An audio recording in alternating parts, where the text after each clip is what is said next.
அனைவருக்கும் வணக்கம். என்னுடைய பெயர் ராஜேஷ். நான் சேலத்தில் வேலை செய்து கொண்டிருக்கும்போது என் நண்பரான கோபியின் வீட்டுக்கு அடிக்கடி செல்வேன். அவர் கொஞ்சம் வசதியாக இருந்தார். அவரும் அவருடைய மனைவியான ஜெயாவும் என்னுடன் சகஜமாக பழகுவார்கள். அவர் மனைவி கலகலப்பாக என்னுடன் பேசி அரட்டை அடிப்பாள். அவர் மனைவி பார்க்க ரொம்ப அழகாக இருப்பாங்க. அவங்களை பார்த்தால் எந்த ஆம்பளையும் அவங்களை அனுபவிக்கணும் என்று ஆசைப்படுவாங்க. அந்த அளவுக்கு அழகா இருப்பாங்க. ஆனால் நானும் நண்பனின் மனைவியாச்சி என்ற மரியாதை கருதி திருட்டுத்தனமாக அவங்களை ரசிப்பேன். ஏனென்றால் எனது நண்பர் இதனை பார்த்துவிட்டால் நட்பு கெட்டுவிடும் என்பதால் எனது பார்வையை முடிந்த அளவு அவரிடம் செல்லாமல் யோக்கியன் போல நடித்து வரவேண்டிய சூழலும் எனக்கு ஏற்பட்டது. இப்படி இருக்கும்போது திடீரென ஒரு நாள் அவர் புதிய கார் ஒன்றை வாங்கினார். நானும் யதார்த்தமாக அவர் நண்பராயிற்று என்று நானும் சரக்கு பார்ட்டி கேட்டேன். அவரும் அதற்கு உடனடியாக சம்மதம் தெரிவித்தார். ஒரு நாள் குறித்து வீட்டுக்கு வா எனவும் என்னிடம் சொன்னார். நானும் வீட்டில் சரக்கு பார்ட்டியா? வேண்டாம் வேண்டாம், ஃப்ரீயாக இருக்காது, சங்கடமாக இருக்கும், வெளியே ஏதாவது ஒரு ஹோட்டலில் வைத்துக் கொள்ளலாம் என்று சொன்னேன். ஆனால் அதற்கு அவரும் மறுத்துவிட்டான். வீட்டில்தான் வைக்க வேண்டும் என்று சொல்லிவிட்டு அதற்கான ஒரு காரணத்தையும் சொன்னான். அதாவது ஒரு சமயம் அவர் மது அருந்திவிட்டு வீட்டுக்கு வரும்போது போலீஸ் பிடித்து ஒரு நாள் ஸ்டேஷனிலேயே வைத்து மறுநாள் காலையில்தான் அவரை ஃபைன் போட்டு வீட்டுக்கு அனுப்பினார்களாம். அதிலிருந்து அவரை வெளியே மது குடிக்க அவருடைய மனைவி அனுமதிப்பதே இல்லையாம். வாரம் ஒருமுறை அல்லது இருமுறை வீட்டிலேயே குடிக்க அவருடைய மனைவியே அனுமதித்தும் உள்ளாராம். எனவே சரக்கு பார்ட்டியை வீட்டிலேயே வைத்துக் கொள்ளலாம் என்றும் சொன்னார். நான், உங்கள் வீட்டில் நீங்கள் குடிக்க உங்களுடைய மனைவி அனுமதிப்பார், ஆனால் நான் குடிக்க அனுமதிப்பாரா எனவும் கேட்டேன். அதற்கு கோபியோ, என் மனைவி ஒன்றும் தவறாக நினைக்க மாட்டாள், வர சனிக்கிழமை இரவு வீட்டுக்கு வா என்றும் சொன்னார். நானும் குறிப்பிட்ட அந்த சனிக்கிழமை இரவே அவருடைய வீட்டுக்கு போனேன். அவர் கூறியபடியே அவருடைய மனைவி என்னை பார்த்து, வாங்க அண்ணா, கார் வாங்கியதற்கு பார்ட்டி கேட்டீங்களாமே, வெட்டியாக எதற்கு வெளியே சென்று சாப்பிட வேண்டும்? காசுக்கும் கேடு, உடம்புக்கும் கேடு. நான் இருக்கையில் நீங்கள் ஒன்றும் கவலைப்பட வேண்டாம். ஹோட்டலை விட அருமையாக நான் சமைப்பேன். இங்கேயே கொண்டாடுங்கள். நான் ஒன்றும் தப்பாக நினைக்கவும் மாட்டேன். எனக்கு எது செய்தாலும் பாதுகாப்பாக செய்ய வேண்டும் என்று சொல்லி உள்ளே சமையல் அறைக்கு சென்று விட்டாள். அவள் கடைசியாக சொன்ன வார்த்தை எனக்கு குழப்பத்தை ஏற்படுத்தியது. நான் இருக்கையில் நீங்கள் ஒன்றும் கவலைப்பட வேண்டாம், எனக்கு எது செய்தாலும் பாதுகாப்பாக செய்ய வேண்டும் எனவும் கூறியது எனக்கு தவறான அர்த்தத்தை கொடுத்து என்னை கிழுகிழுப்படைய செய்தது. வீட்டு ஹாலில் பாட்டியம் தொடங்கியது. சும்மா சொல்லக்கூடாது, என் நண்பர் மனைவி சரக்கு சாப்பிட டம்ளர், திங்க சிக்கன், மட்டன், இது போன்ற பல வகைகள் இருந்தது. சாப்பிட ஃப்ரைட் ரைஸ், கலக்க சோடா என அனைத்தையுமே எடுத்து வந்து டேபிளில் வைத்தாள். அதன் பிறகு அவளே மேலும், இது எங்களுடைய கார் பார்ட்டி, எனவே நானும் சேர்ந்து பார்ட்டி தந்தால்தான் முறையாக இருக்கும் என்று அருகில் வந்து எங்களுடன் சேர்ந்து உட்கார்ந்து கொண்டாள். என் நண்பனின் மனைவியே சரக்கை ஊற்றி எனக்கும் கொடுத்தார். இதை நான் சற்றும் எதிர்பார்க்கவே இல்லை. அவர் கூல் ட்ரிங்க்ஸை கொஞ்சம் ஒரு டம்ளரில் ஊற்றிக்கொண்டு எங்களுக்கு சியஸ் கூறினார். நானும் சியஸ் கூறிவிட்டு ஒரே மடக்கில் டம்ளரை காலி செய்துவிட்டேன். என் நண்பனின் மனைவி இதை பார்த்து அதிர்ச்சி அடைந்தார். ஏன் இவ்வளவு அவசரம்? அவசரம் வேண்டாம், மெல்ல மெல்ல சாப்பிடுங்க, இந்த இரவு முழுவதுமே உங்களுக்குத்தான், நன்றாக என்ஜாய் செய்து சாப்பிடுங்க என்று சொல்ல, நானும் என் நண்பரும் ஆளுக்கு 2 பேக் அடித்ததுமே என்னுடைய நண்பர் சொன்னார், எனக்கு இதுதான் லிமிட், இதுக்கு மேல சாப்பிட்டா பிரச்சனை ஆகிவிடும்.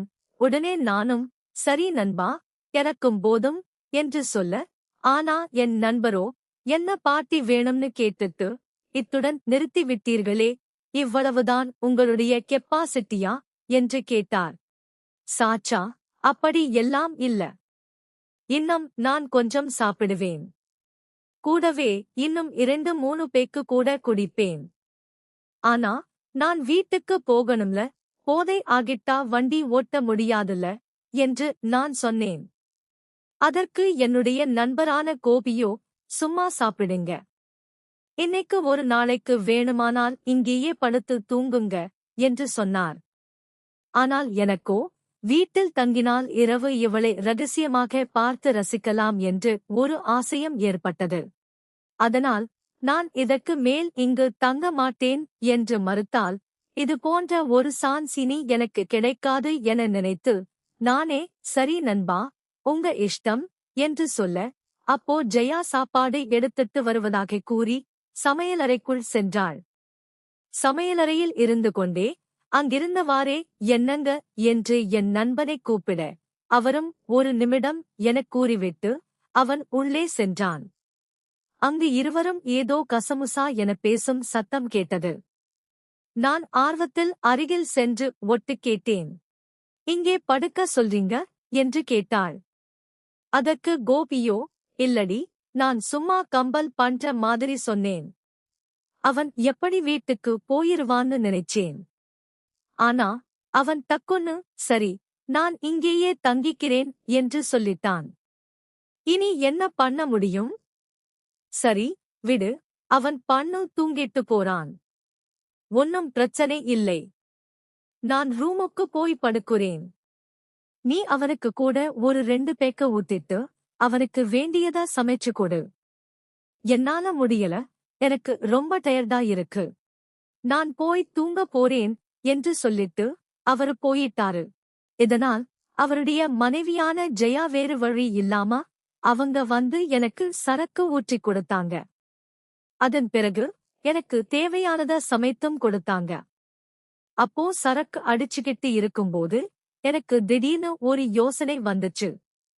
நாமளும் போதை தலைக்கேறன மாதிரி பாத்ரூம் போறேன் என்று சொல்லிட்டு தள்ளாடியே நடந்து போவோம். அவளும் எங்க நாம விழுந்துருவோமோ என்று சொல்லிட்டு நம்மளை கைத்தாங்கலாக பிடிப்பாங்க. அந்த சமயத்துல நாம அப்படியே சரிஞ்சி அவங்க மேல விழுந்துருவோம். அதுக்கப்புறம் பச்சைக்குன்னு அவங்க உதட்டத்துல ஒரு முத்தத்தை கொடுப்போம். ஒருவேளை அவங்களுக்கு இதுல சுத்தமா விருப்பம் இல்லைன்னா கண்டிப்பா எதிர்ப்பு தெரிவிப்பாங்க. அப்போ தெரியாம போதையில இந்த மாதிரி பண்ணிட்டேன் என்று சொல்லிட்டு நைசா மன்னிப்பு கேட்டு தப்பிச்சரலாம். இல்ல, ஒருவேளை அவங்களுக்கு இதுல விருப்பம்னா இன்னைக்கு நைட் ஃபுல்லா அவங்களை அனுபவிக்கலாம் என்று தோணுச்சு. அதனால் நானும் நான் பாத்ரூம் போகணும் என்று சொல்லிட்டு நைசா எழுந்து அப்படியே போதையில நடக்குற மாதிரியே நடந்தேன். ஐயையோ, எங்க நான் விழுந்துறணும் என்று சொல்லிட்டு கோபியோட மனைவி வேகமா ஓடி வந்து ஜெயா என்னை பிடிச்சாங்க. அப்போ நான் போதையில சரிஞ்சு அப்படியே அவங்க மேல விழுந்தேன். நான் நினைச்ச மாதிரியே அவங்களுடைய நல்ல இருப்பை பயன்படுத்தி அவங்களை கட்டி பிடிச்சு பச்சைக்குன்னு ஒரு முத்தமும் கொடுத்தேன். ஆனா என்ன நினைச்சாங்கன்னு தெரியல, எனக்கு அவங்க எந்தவிதமான எதிர்ப்பும் காட்டல, என்ன அவங்க திட்டவும் செய்யல. அப்போதான் எனக்கு ஒரு விஷயம் புரிஞ்சது, அவங்களுக்கு உடல் தேவை இருக்கு என்று. என் நண்பனான கோபி தினமும் குடிச்சு தன்னுடைய உடம்பை கெடுத்துக்கிட்டு மனைவியே சந்தோஷமே படுத்தல, அவங்களுக்கும் உடல் தேவை இருக்குது என்பதை நான் புரிஞ்சுக்கிட்டேன். அதன் பிறகு நாம போதையில்தான் இருக்கிறோம். இப்ப என்ன செஞ்சாலும் ஏதாவது பிரச்சனை ஆனாலும் நான் போதையில தப்பா பண்ணிக்கிட்டேன் என்று சொல்லி சமாளிச்சலாம் என்று நினைச்சு அடுத்த கட்டத்துக்கு நான் போனேன். அதுக்கும் அவங்க எந்தவிதமான எதிர்ப்பும் தெரிவிக்கல. அப்படியே கொஞ்சம் கொஞ்சமா அவங்களை நான் அனுபவிக்க ஆரம்பிச்சேன். அவருடைய கணவனும் போதையில ரூமுக்கு போய் தூங்கிட்டதால் அவர் கணவன் கண்டிப்பா வரமாட்டார்னு அவங்களுக்கு தெரியும். அதனால் கொஞ்ச நேரத்துல போதையில இருந்த எனக்கு அவங்க ஒத்துழைப்பு கொடுக்க ஆரம்பிச்சாங்க. அப்போ நாங்க 2 பேருமே சோபாவிலேயே மாறி மாறி உல்லாசமாக இருந்தோம். ஜெயாவை பொறுத்தவரைக்கும் நான் போதையில்தான் இப்படி பண்ணிக்கிட்டு இருக்கேன் என்று நினைச்சிட்டு இருந்தாங்க. ஆனால் எனக்கோ போதையே இல்ல. அவங்க நானும் போதையில இருக்கற மாதிரி நடிச்சுக்கிட்டே அவங்களே அனுபவிச்சேன். விடியும் வரை நான் ஜெயா கூட பலமுறை உல்லாசமாக இருந்தேன். அவங்களும் நான் எத்தனை முறை இருந்தாலும் எனக்கு ஒத்துழைப்பும் கொடுத்தாங்க. அதன் பிறகு நான் வீட்டுக்கு கிளம்பி வரும்போதுதான் அவங்க கிட்ட ஒரு விஷயத்தைச் சொன்னேன். நான் போதையில உங்களோட உல்லாசமா இருந்தாலும் எனக்கு போதை எல்லாம் இல்லை. உங்களோட இருக்கணும்னு எனக்கு ஒரு ஆசை இருந்துச்சு. அதனால இந்த வாய்ப்பை நான் பயன்படுத்திக்கிட்டேன். இதைக் கேட்டதுமே அவங்க ஷாக் ஆனாங்க. அதன் பிறகு அவங்களும் எனக்கும் உங்களோட இருக்கணும்தான் ஆசை. ஏன்னா என் கணவன் என்னை வந்து திருப்திப்படுத்தவே இல்லை. நானும் உடல் பல நாட்களாக இந்த உடல் தேவைக்காக இயங்கிக் கொண்டிருந்தேன். அதனாலதான் இந்த சந்தர்ப்பத்தையும் நானும் எனக்கு சாதகமாக பயன்படுத்திக்கிட்டேன் என்று வெளிப்படையாக உண்மையே பேசினாங்க. அதன் பிறகுதான் எங்களுடைய தகாத உறவை தொட ஆரம்பிச்சது. அவருடைய கணவனான கோபி, அதாவது என் நண்பனான கோபி எப்பெல்லாம் வீட்டில இல்லையோ அப்பெல்லாம் எனக்கு போன் போட்டு என்னை வீட்டுக்கு கூப்பிட்டாங்க. அதிலும் குறிப்பாக சில நேரங்களில் பிசினஸ் விஷயமாக என்னுடைய நண்பனான கோபி வெளியூருக்கு செல்லுவான். அப்போ வருவதற்கு 2-3 நாட்கள் ஆகும். அந்த சமயங்களில் எல்லாம் நானும் என் வீட்டில எனக்கும் ஒரு வேலை இருக்கு என்று சொல்லிட்டு இரவு முழுவதும் என் நண்பனுடைய வீட்டில வந்து தங்கி அவளுடைய மனைவியான ஜெயாவோட உல்லாசம் அனுபவிக்கிறதே நானும் வழக்கமாக வைத்திருந்தேன். இப்படியே நாட்கள் சென்று கொண்டே இருந்துச்சு. ஒரு நாள் நானும் ஜெயாவும் வீட்ல உல்லாசம் அனுபவிச்சிட்டு இருந்தோம். உல்லாசத்துக்குப் பிறகு ஜெயாவுக்கு திடீர்னு ஒரு பயம் வந்துச்சு.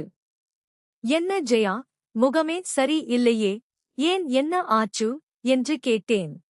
அதுக்கு ஜெயாவோ, இல்லை, நீங்களும் நானும் தினமும் உல்லாசமாக இருந்துட்டு வரோம். எனக்கு இப்படியே பழகிப் போச்சு. நீங்க இல்லாம என்னால ஒரு நாள் கூட இருக்க முடியல. இப்படி நம்ம 2 பேருக்குள்ள ஒரு தகாத உறவு இருக்கிற விஷயம் என் கணவனுக்கு தெரிஞ்சதுன்னா கண்டிப்பா அவர் நம்முடைய உறவுக்கு இடையூறு ஏற்படுத்துவார். உங்களை சந்திக்க கூடாது என்று சொல்லுவார். என்னையும் அடிச்சு சித்திரவதை பண்ணுவார். அப்படி என் கணவனுக்கு தெரியறதுக்கு முன்னாடியே நாம இதுக்கு ஒரு வழி பண்ணணும் என்று சொன்னா. எனக்கு புரியலையே, நீ என்ன சொல்ல வர என்று நான் கேட்டேன். இல்லை, என் கணவனுக்கு நம்ம விஷயம் தெரியறதுக்கு முன்னாடியே அவரை நாம் கொலை செய்திரணும் என்று சொன்னாள். இதைக் கேட்டு நானும் ஷாக் ஆனேன். ஏன் அப்படிச் சொல்ற என்றேன். ஆமா, என் கணவனுக்கு இந்த விஷயம் தெரிஞ்சு அதன் பிறகு நாம் ஏதாவது ஒரு திட்டமிட்டு அவரை கொலை செய்தோம்னா நான் எனக்கும் கணவனுக்கும் அடிக்கடி பிரச்சனை வரும். நானும் அவரும் அடிக்கடி சண்டை போடுவோம். அதனால் இந்த பிரச்சனையின் காரணமாகத்தான் நான் அவரை கொலை செய்துட்டேன் என்று பலருக்கும் சந்தேகம் வரும். ஆனா இப்ப நம்ம விஷயம் என் கணவனுக்கே தெரியாது. அதனால் நம்ம விஷயம் அவருக்கு தெரியறதுக்கு முன்னாடியே அவரை நாம் கொலை செய்துட்டோம்னா யாருக்கும் என் மீது சந்தேகம் வராது. அப்படி சந்தேகம் வராம இருந்தா என்னுடைய கணவனுடைய பாடியையும் நாம் ஈஸியா வந்து டிஸ்போஸ் பண்ணிரலாம். இறுதிச் சடங்கு காரியத்தையும் நல்லபடியா முடிச்சிரலாம். யாருக்கும் சந்தேகம் வராது. அதன் பிறகு நாம் இதுபோல கடைசி வரைக்கும் சந்தோஷமாவே இருக்கலாம். யாரும் நம்முடைய வாழ்க்கைக்கு குறுக்க வர மாட்டாங்க, இடைஞ்சலும் இருக்காது என்று சொன்னா. எனக்கும் அவர் மீது இருந்த மோகத்தின் காரணமாக சரி என்று நானும் சம்மதம் தெரிவிச்சேன். அதன் பிறகு எப்படி நாம் அவரை கொலை செய்யலாம் என்று நானும் அவளும் பல நாட்களாக பல திட்டங்களை போட்டோம். ஆனா எதுவுமே எங்களுக்கு சரியா வரல. எப்படி கொலை செய்தாலும் நம்ம மாட்டிப்போமோ என்று எங்களுக்குள்ள ஒரு பயம் இருந்து கொண்டே இருந்துச்சு. ஒரு நாள் எதிர்பாராத விதமாக திடீர்னு வெளியூருக்கு போன அவருடைய கணவர் திடீரென ஒரு விபத்தில் மாட்டிக்கிட்டாரு. இதனால் அவருக்கு கடுமையான உடல் முழுவதும் பயங்கரமான காயங்கள் ஏற்பட்டுச்சு. சரியான அடிபட்டிருச்சு. உடனே அவரை மருத்துவமனையில் கொண்டு போய் சேர்த்தாங்க. அவருக்கு ஆக்சிடென்ட் ஆயிடுச்சு என்ற விஷயத்தை அவருடைய மனைவியான ஜெயாவுக்கும் மருத்துவமனையிலிருந்து போன் பண்ணிச் சொன்னாங்க. ஜெயா உடனடியாக உறவினர்களுக்கு எல்லாம் போன் பண்ணிச் சொன்னாங்க. அதன் பிறகு அவரை பார்க்கறதுக்காக நானும் ஹாஸ்பிடலுக்கு போனேன். அங்கு என்னுடைய நண்பனுக்கு கடுமையான காயங்களாக இருந்துச்சு. டாக்டர்கள் வந்து, பயப்படுற மாதிரி ஒன்னும் இல்லை, காயங்கள்தான் அதிகமா இருக்கு, மருந்து மாத்திரைகளை சரி பண்ணிடலாம் என்று சொன்னாங்க. அதன் பிறகு கொஞ்ச நாளிலேயே ஹாஸ்பிட்டலில் இருந்து டிஸ்சார்ஜ் ஆகி வீட்டுக்கு கூட்டிட்டு வந்தோம். அவர் வீட்டுக்கு வந்த நாளிலிருந்து நானும் ஜெயாவும் சந்திக்கவும் இல்லை, உல்லாசமாக இருக்கவும் இல்லை. அப்போதான் ஜெயா என்கிட்ட ஒரு போன் பண்ணி விஷயத்தைச் சொன்னாள். பாத்தீங்களா, என் கணவனுக்கு ஆக்சிடென்ட் ஆன இந்த ஒரு 10 நாளிலே நம்ம 2 பேரும் சந்திக்க முடியாம எவ்வளவு தவிப்போட இருக்கோம். நம்முடைய விஷயம் என் கணவனுக்கு தெரிஞ்சுச்சுன்னா நம்ம நிலைமை என்ன? அதுக்கப்புறம் நம்மளால் சந்திக்கவே முடியாமலே போயிடும். அதான் நான் அன்னைக்கே சொன்னேன், நம்ம விஷயம் என் கணவனுக்கு தெரியறதுக்கு முன்னாடி அவரை கொலை செய்திரணும் என்று. இப்ப பாத்தீங்களா, நம்மளால் 2 பேரால ஒரு 10 நாள் கூட பிரிஞ்சிருக்க முடியல. இதுதான் நம்முடைய நிலைமை. அதனால் நான் இப்ப ஒரு முடிவு பண்ணிட்டேன். என் கணவருக்கு இப்ப ஆக்சிடென்ட் ஆயிருக்கு. அவருக்கு நான் மருந்து மாத்திரைகளை கொடுத்துட்டு இருக்கேன். இதனால் இந்த ஆக்சிடென்டாலேயே அவருடைய உடல்நிலை பாதிக்கப்பட்டு அவர் இறந்துட்டாருன்னு சொல்லி நாம் நாடகம் ஆடலாம் என்று சொன்னாள். எனக்கும் இந்த யோசனை சரி என்று பட்டுச்சு.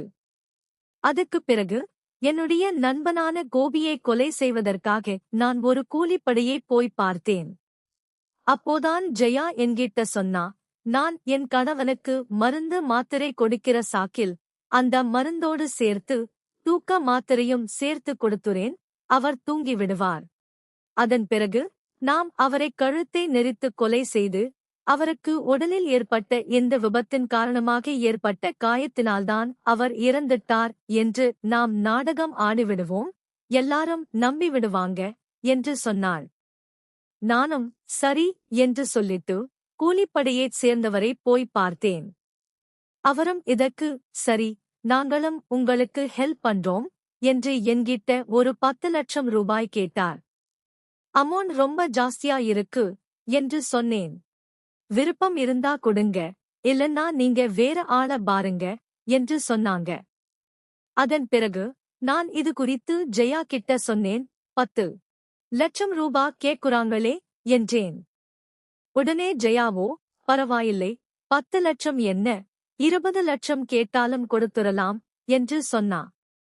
நானும் சரி என்று சொல்லிட்டு அவங்க கேட்டதற்கு 10 லட்சம் கொடுக்கவும் சம்மதிச்சிட்டேன். அட்வான்ஸாக 2 லட்சம் ரூபாயும் கொடுத்தேன். காரியத்தை நல்லபடியா முடிச்சீங்கன்னா உங்களுக்கு நீங்க பேசின தொகையை நான் தந்துறேன் என்று சொன்னேன். அவங்களும் அதற்கு ஒத்துக்கிட்டாங்க. அதன் பிறகு சம்பவம் நடந்த அன்று ஜெயா அவருடைய கணவனுக்கு நைட்டு கொடுக்கக்கூடிய மாத்திரைகளோடு சேர்த்து கூடுதலாக 2 தூக்க மாத்திரைகளையும் சேர்த்து கொடுத்துட்டாங்க. அதை சாப்பிட்ட கோபியும் கொஞ்ச நேரத்திலேயே அசந்து தூங்கிட்டாரு.